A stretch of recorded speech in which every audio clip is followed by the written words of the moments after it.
இப்போ எந்த டாபிக் பார்க்க போகிறோம் அப்படின்னா முகப்புரிய பற்றிய வழக்குகள் முகப்புரிய பற்றிய வழக்குகளை பற்றி பார்க்க போகிறோம். ஃபஸ்ட்டு என்னென்னா முகப்புரிய 2 டைம் வழக்கு போட்டிருப்பாங்க.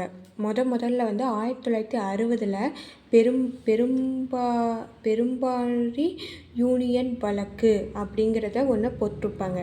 அதில் முகப்புரையை திருத்த முடியாது அப்படின்னு சொல்லிடுவாங்க. அதை நம்ம எப்படியும் திருத்த முடியாது, அது இருக்கிறது அப்படியே தான் இருக்கும் அப்படின்னு சொல்லிடுவாங்க. அதுக்கப்புறம் 1973 கேசவானந்தா பாரதியார் வழக்கு. கேசவானந்தா பாரதியார் வழக்கில் என்ன சொல்லியிருப்பாங்கன்னா, முகப்புரையை அதோட அடிப்படை கட்டமைப்பை மாற்றாமல் எப்படி வேணாலும் திருத்திக்கலாம், அதோட அடிப்படை கட்டமைப்பு மாறாமல் இருக்கணும் அப்படின்னு சொல்லியிருப்பாங்க.